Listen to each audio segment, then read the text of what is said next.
First and foremost, thanks for having me on. Again, my name is Matt Milia. I run, own, operate Inside Sales Call Center, Appointments Today. And I got into the business 7 years ago, got into real estate. I was in mortgage before, came from Quicken Loans. Learned the ins and outs of prospecting, overcoming objections. And I actually made calls for Al. I was his inside sales guy. Present day today, I'm running our Appointments Today Center and training others how to make those calls, showing agents how to also interact the best possible way with the ISA and get the most return out of them. The one thing that I always noticed was the longevity of Appointments Today. The amount of time that it's been open, what would you say? How long has it been open now? We're going on almost 5 years, about close to 5 right now. Yeah. Almost 5 years, and for a call center, man, we saw them pop up and disappear. Calls pop up and disappear. An Appointments Today has lasted this long for a dang good reason. But why don't you tell us a little bit about what makes Appointments Today different? Well, that's a great question.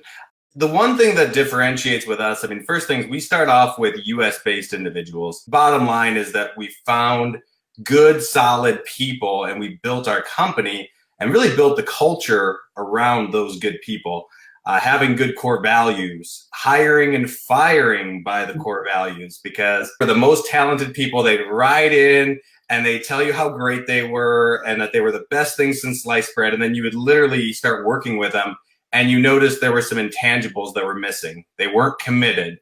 They weren't showing up every day. They weren't doing the things they said they were going to do. So we, of course, decided to make sure that prior to bringing in anybody, didn't matter what talent they had, didn't matter who they knew, didn't matter what they could bring to the table. It was all about how committed they were. I think the longevity really was creating a culture within the company that allows people to feel like they're a part of something bigger, but also at the same time making it so that you were training them so well that they could leave and go do something on their own. Yeah. But at the same time, you were making it so that they didn't want to leave. And I think really it's about just creating a good culture of accountability and really giving people the tools they need to grow and just get after it. And obviously talent, if you grow it, you cultivate it, and they have the right habits and they show up every day, you're going to have a good company. Because wouldn't you say about 75, 80% of the battle just showing up with the right mindset and putting the best foot forward?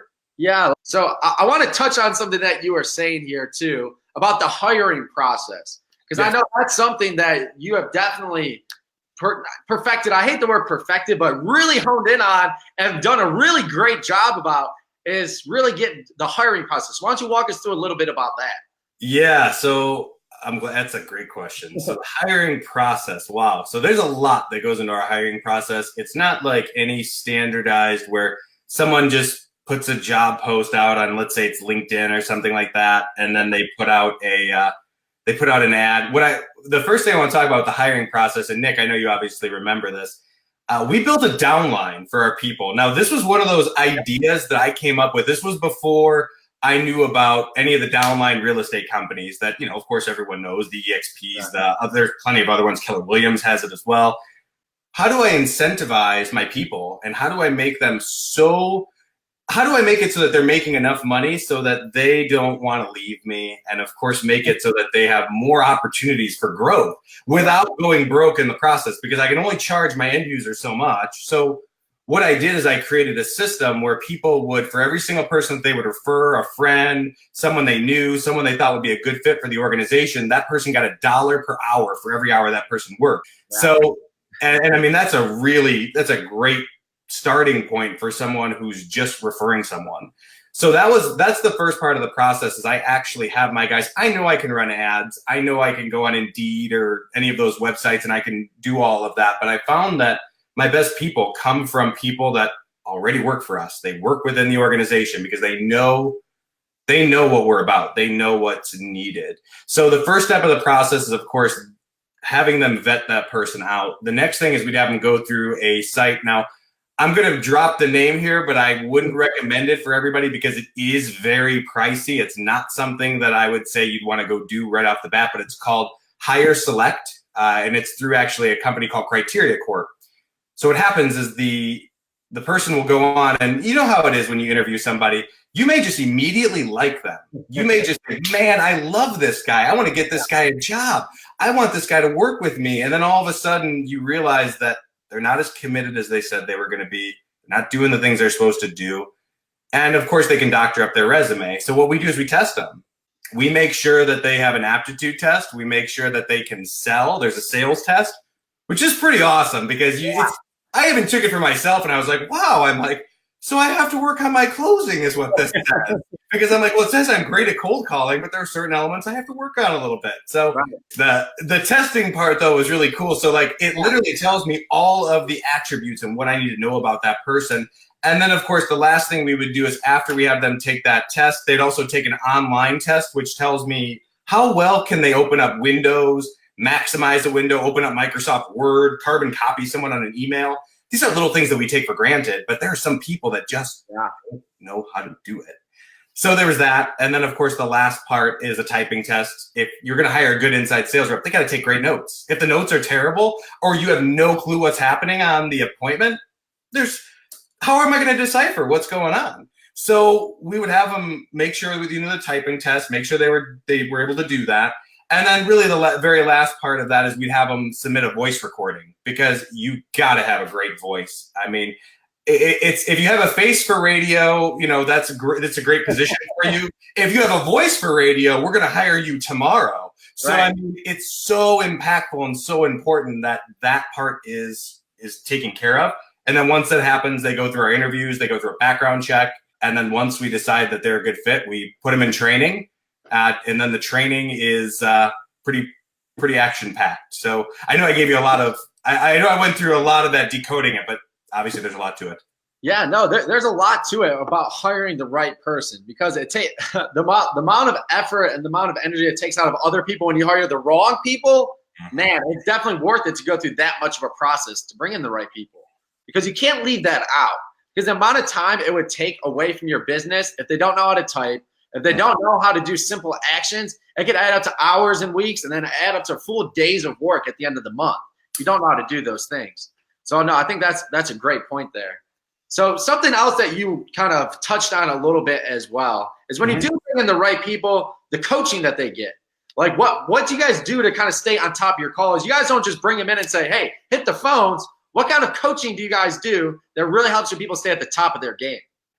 You're coaching someone's character. Now, obviously you can only coach so much of their character because they bring in their own traits. So the goal is to try to get them to release these preconceived notions, this limitations that they have about who they used to be.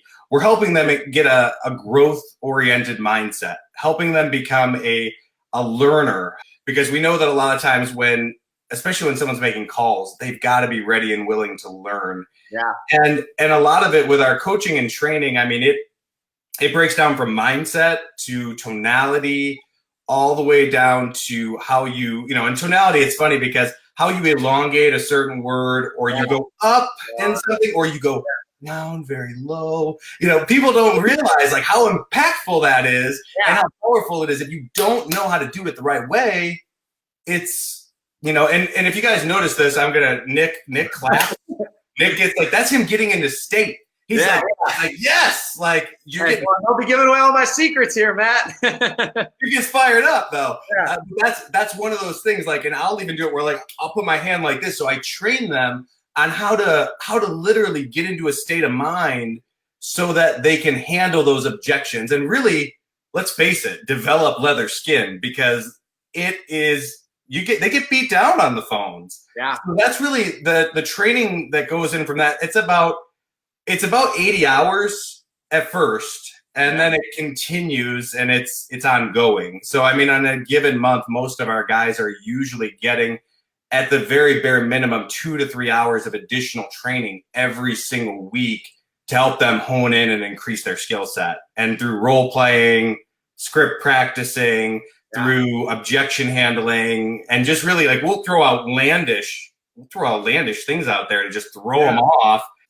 No, and I think I love how it's always about the mindset and the culture because it's not just about the culture between the ISAs and the company.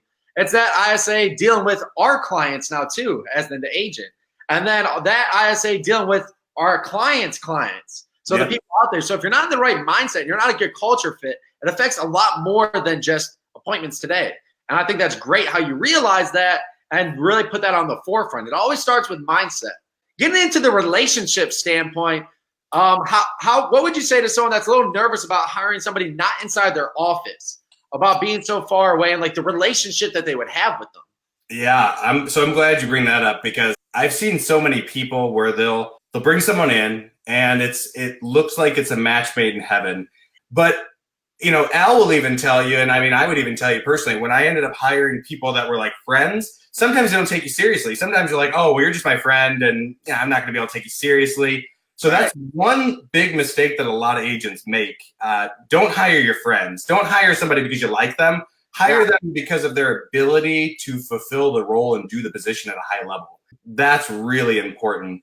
The other big thing with when you bring somebody in-house, you got to have at the very bare minimum, you got to have at least 50 hours. I would say at 50 to 60 hours committed to train these people.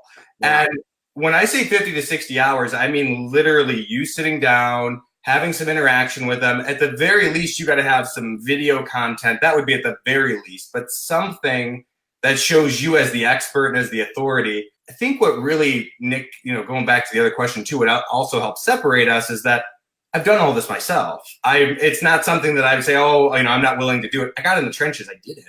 And I made those calls. I did it for 3 years. So that helped a lot, having that background.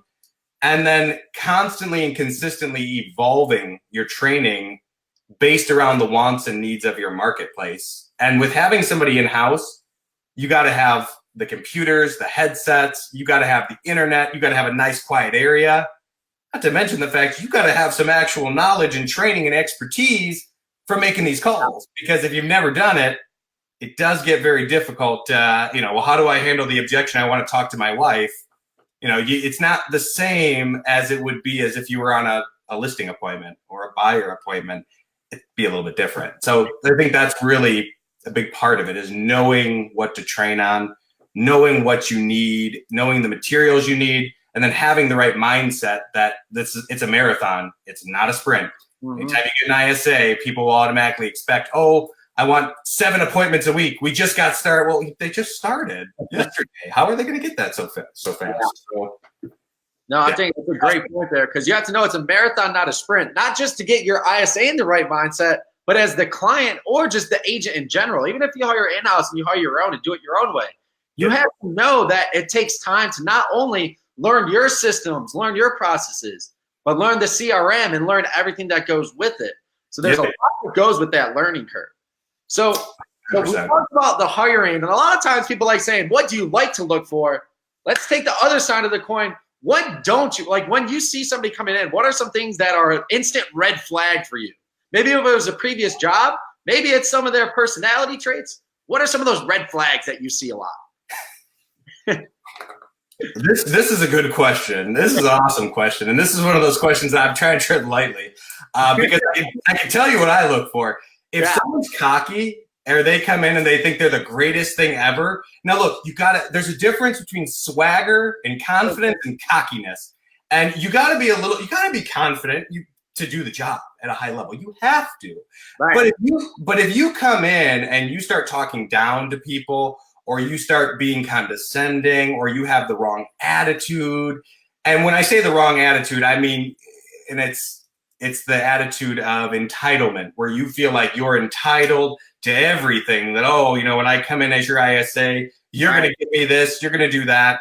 And guys, this is not just for an inside sales rep. This is real estate agents as well. If you've got a real estate agent that comes in and they act like they're God's gift to this green earth, you should probably question some things, or at least test it. Test out the theory. Maybe set a test in place to test that. So those are some things that I look for. And then obviously, of course, people that don't take ownership. And one thing that I live by, so 100-0, 100%. I love it. 100% accountability. Hear that one too, and we'll call it a day, right? So 100% accountability is 0 excuses. And that's one of our core values. And as a company, as an organization, you got to be accountable to everything. You got to be accountable to your success, to your failures. And the one big thing that I look for is that when someone blames an external circumstance as to why they didn't succeed, it tells me that they're not taking ownership somewhere. So I look for people that are going to take ownership. I look for people that are going to be confident, but not cocky or arrogant. And I look for people that are going to be a learner, which is the most important thing. And how do you know if someone's a learner? Which, because that's really difficult to be able to see. It's through their questions. It's through the questions that they ask. And of course, some people, maybe you do such a good job that they don't have that many questions. But if they're engaging with you, if they're questioning certain elements of the position and they want to know a little bit more and they're digging deeper, those are the people that I'm like, okay, this might have something to work with here. That's really what I look for. Yeah. But what does a good agent who's using an ISA look like? What are some things that they can do to make their ISA's life easier? I love it. Just like when any business first gets started, and this is a damaging admission, but I'd rather, again, I operate on being open and real. Yeah. When we first started in the business, I'm like, oh my God, you have a credit card? Okay. We'll work through the problems. Let's work it out. And what I realize now, we turn down way more people than we bring in, because when we just accept people, I can't tell you how many times we would just be, oh yeah, we'll accept you. Come on in. Yeah. Oh yeah, you can pay the bill every month. That's wonderful. Yeah. I feel really bad because I turned someone down not long ago that I knew personally. And it was so awkward because I'm like, your volume's not there. You're not really doing enough business to justify this expense. Here's what I'm going to recommend that you get to. Yeah. So, what I look for in an agent is that, number one, I look for people that are going to be open, real, and they're going to be cautiously optimistic. And when I say cautiously optimistic, I want them to question everything by testing it. I want them to have the mindset of, I'm going to be willing to question this, but I'm going to test it. And that's the only way that I'm going to get to my results. And when it comes to the agent, a lot of agents, what they do is they'll focus solely on what's directly in front of them. So, I need these appointments right this very second. I'm going to just focus on these appointments, but I'm not necessarily investing in my ISA. Now, that's if you hire somebody, obviously, of course, in-house. Yeah. A virtual company, you don't really have to worry so much about that because we've got that part dialed in for you, where literally we will train them, monitor them, coach them.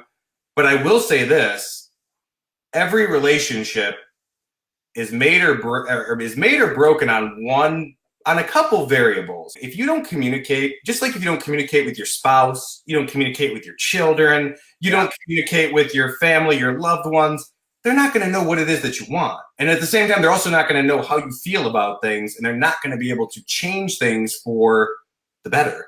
So communication is key. Without communication, we don't know if we're winning, we don't know if we're losing, and we certainly don't know what the next step should look like. And I can't tell you how many times where just the smallest bit of communication would change the whole scope of everything. So having great communication, having an open dialogue with the ISA, with the operation manager, with our admin team, that makes a world of difference. One other thing that we've discovered is that coaching your ISA. Now, let me explain what that means, because people are like, well, I'm paying you. Why do I have to coach the ISA? That's ridiculous. Well, you don't have to spend hours on the phone with them or do the things that we do, but there might be a couple of small things that aren't happening before your appointment. A great example is, and this is something that's funny, with sometimes ISAs and people in general get limiting beliefs. So before an appointment, we ask one extremely impactful question that happens at the very end of the phone call. So, hey, Nick, we're going to be meeting with you this Friday. You're going to be meeting with Dan, my top agent. Look, if everything makes sense when you meet Dan, you like our program, and we're able to help you accomplish all of your goals, is there any reason why you wouldn't be ready to get the ball rolling and get the house up on the market once we meet? And that's all it takes. Yeah. But if they don't ask that question, the agent goes out there and now they don't have they don't have the right system in place. They don't have the right approach, and it's not in alignment with the ISA. So there's these little tweaks that have to happen along the way. And again, that's where communication comes into play. What do you do to help the clients come into appointments, today's culture, come into your culture there? and kind of experience everything and kind of set them up for success. The one thing that I notice that separates all of our great performing clients to our low performing clients, the magnets. Having good, solid, and what a magnet is, everyone, so that you know, it's something that captures the attention of your ideal client, something that captures their mind. It literally, it's something that they're like, wow, stop the car. What is that? Yeah. Let me hear more about that. So having a good, unique selling proposition, something that differentiates you from the other agent, is a game changer. And we've actually started running case studies and doing tests on agents that have unique selling propositions compared to ones who don't.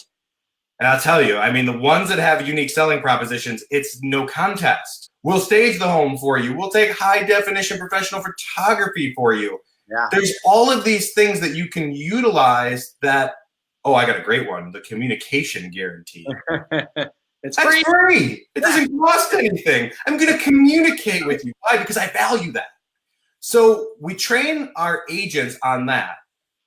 We also train our agents on, and this is the funniest thing because I got this takeaway from a Kirby salesman. You know, remember the guys that used to go door to door selling these big I still got some buddies who do that. A Kirby salesman taught us how to do this. And I'll tell you what, this guy, lights out, was one of the best approaches for listing agents and for buyers, for that matter, buyers agents. But if you go to a presentation and let's just say for some reason you get lost, you don't know what to say, you don't know where you're at, we actually create a script for you. It's called our front talk script. And we literally go through in sync what was said by the inside sales agent and what was said, you know, what's basically said over the phone, and then how you would relate that to your potential prospect. So there's that, and you hold them accountable. That's the most important thing. You're holding the prospect accountable because on the phone, they said they were ready to do business, right? So you're holding them accountable. And then the very last thing I'm going to give you guys, which is and you know, as far as the training goes, which I feel is a total game-changing strategy, video text messages and or just videos in general. Something that's a video that demonstrates how great you are, that shows you live in the field. It shows you doing things, helping people accomplish the ultimate goal, which is helping them buy and sell a home. So having those little video snippets, and we show how to do that. And then Nick, you guys obviously have that part dialed in. Yeah.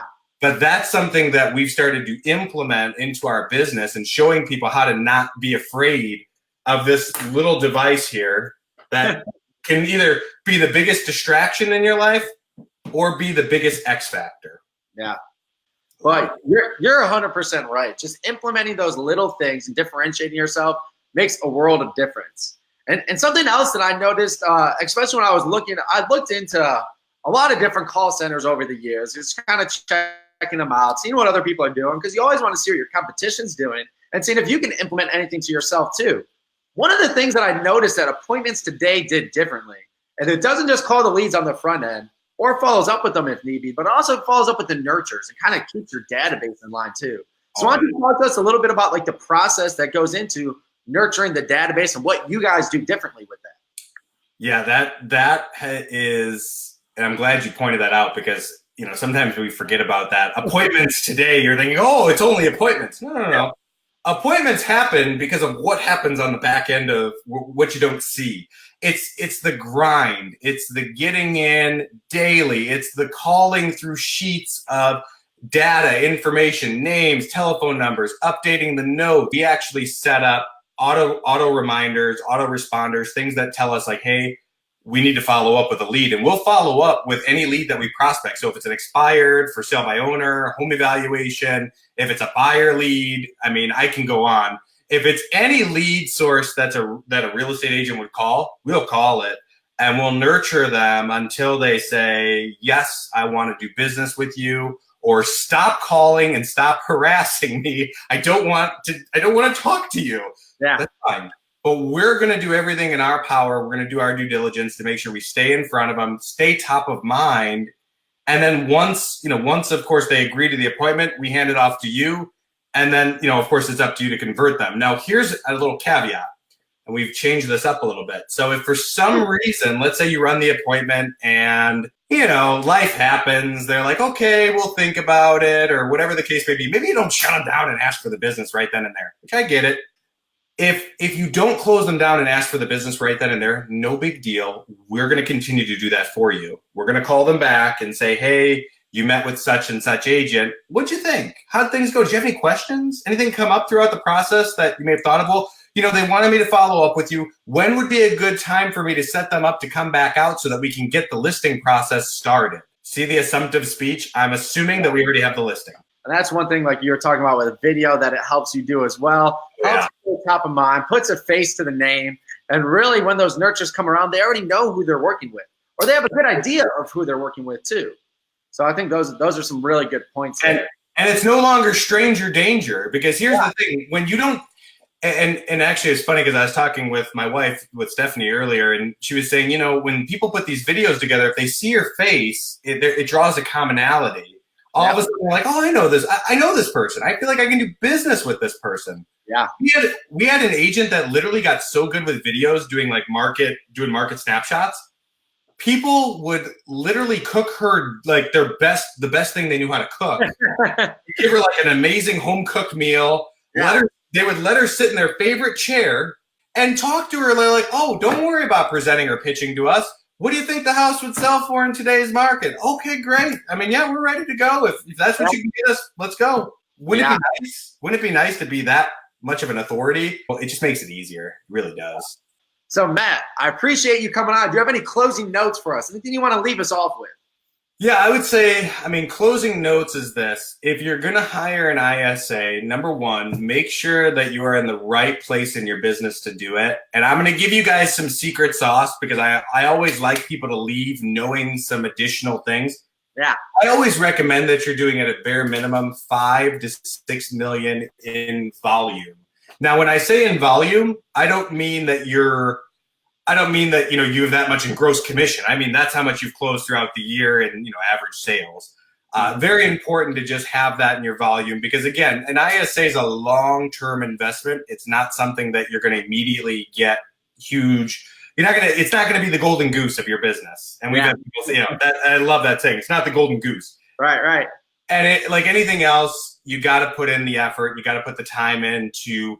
If you're going to hire them yourself, you better have an amazing training system set up, or at the very least have some videos, have something to offer to them so that they can follow a step-by-step paint-by-number system. And overall, make sure you have enough leads for them. Make sure you have the time to invest in them, and make sure that you've got the systems, processes, and procedures in place that will help them grow. And lastly, have good data. Yeah. Have good lead magnets that lead things in terms of your differentiation.